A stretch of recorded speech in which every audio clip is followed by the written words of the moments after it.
안녕하십니까. 리나쌤과 시스템 사고 포개기 36번째 시작하겠습니다.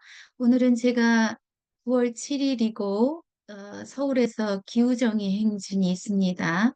거기에 오후에 참여하려고 합니다. 네, 그래서 오늘은 인과관계 학습 방법 간단히 그 팁에 대해서 알려드리도록 하겠습니다. 일단 첫 번째 초등 저학년, 그러니까 1, 2학년이 되겠죠. 그리고 중학년 대상, 3, 4학년 대상으로 인과관계를 훈련하는 방법에 대해서 안내를 해드릴까 합니다.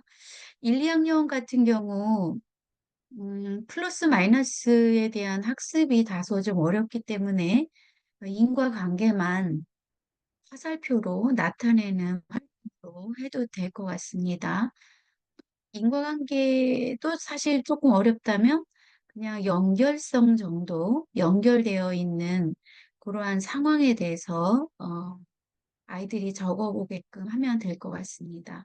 그리고 중학년 같은 경우는 이 더하기와 빼기, 즉 같은 방향, 반대 방향에 대한 학습을 한 후 이 활동을 하면 좋을 것 같습니다. 일단 아이들이 어리기 때문에 어떤 태블릿 PC나 핸드폰 사용보다는 8절 도화지 또는 그냥 A4 용지 해도 될 것 같아요. 그런데 8절 도화지가 조금 두꺼우니까 8절 도화지가 좀 더 나을 것 같습니다. 그리고 모둠 활동으로 해도 될 것 같긴 한데요. 저는 이제 개인 활동이 더 나을 것 같다는 생각이 듭니다.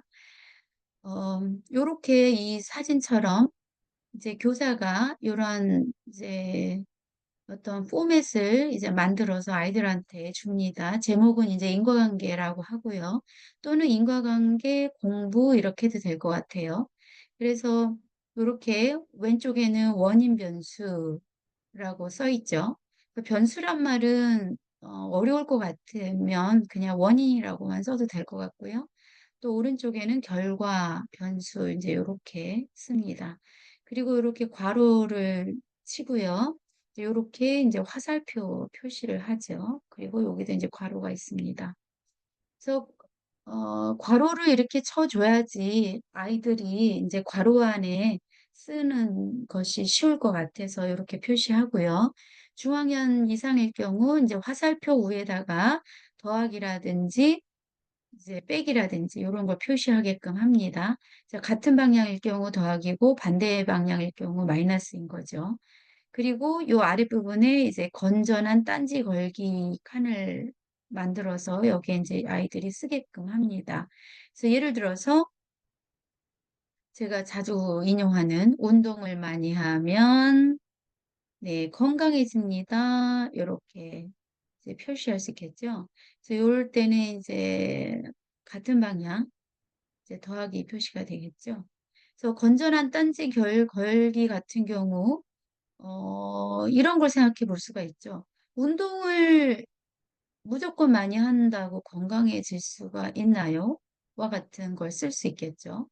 그러니까 운동 선수들 같은 경우 지나치게 운동을 많이 해서 오히려 건강에 해로운 경우가 있으니까요. 이제 그런 게 이제 건전한 딴지 걸기가 되겠습니다.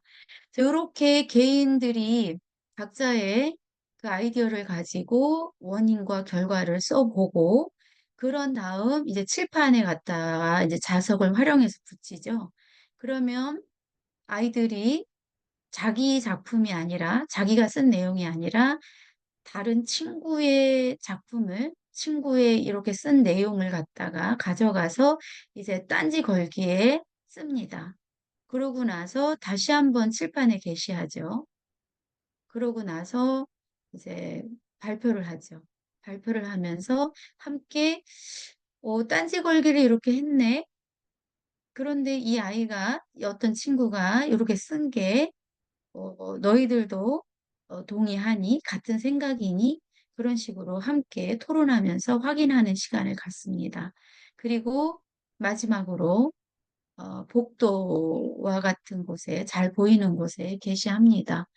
복도에 게시하는 이유는 다른 반 친구들 또는 다른 학년 아이들이 지나가면서 얘네들은 이런 거를 했네? 인과관계? 하면서 한 번쯤 쳐다보고 그 학습 효과를 같이 공유할 수 있습니다.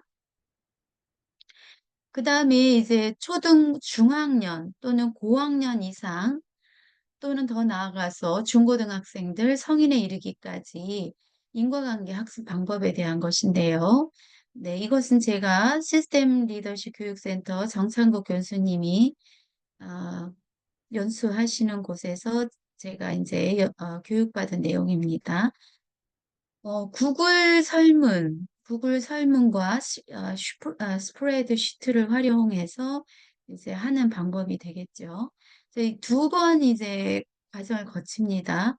구글 설문지 폼에 이 원인 변수, 결과 변수, 방향, 플러스 마이너스를 표시하죠. 그리고 나서 이 스프레드 시트에 그 각자의 입력한 내용들이 이렇게 들어갑니다. 그러면 개인들이 여기에 이 사진처럼 딴지 걸기 내용을 이제 입력을 하는 거죠. 그래서 교사는 이 링크나 QR코드를 이제 학생들에게 주고 이런 식으로 이제 활동을 하게 됩니다. 어, 아이들이 사실 저와 같은 교사보다 더 기기에 쉽게 적응을 해서 교사가 안내해주면 아주 잘 이렇게 입력을 하고 이 입력한 내용을 쭉 리스트를 확인을 하고 이제 딴지 걸기 요 영역에다가 이제 표시를 이렇게 입력을 하게 되는 거죠. 어, 그리고 이제 마지막 활동으로 중요하죠. 함께 토론하면서 approximation 하는 거죠. approximation은 지난번에 말씀드렸듯이 이제 접근이라는 의미죠. 인과관계는 어느 누구도 명확하게 100% 규명하기 힘들기에 신의 영역이라고 했었는데요. 함께 토론하면서 보다 조금 더 명확한 인과관계를 규명하게끔 그렇게 접근해 간다라고 해서 approximation이라고 했죠. 그래서 함께 토론하면서 approximation 하는 그러한 경험을 함으로써 아이들에게 인과관계인가 또는 그저 서로 관계 있는 상관관계인가와 같은 것을 고민하게 함으로써 보다 이성적인 생각을 하는 훈련을 하는 그러한 활동이 되겠습니다. 네, 오늘은 이렇게 간단히 인과관계 학습하는 방법에 대해서 초등 저학년과 중고학년 또는 성인 대상, 중등학교 대상 인과관계 학습하는 방법에 대해서 안내해 보았습니다. 네, 시청해 주셔서 감사합니다. 이상 마치겠습니다.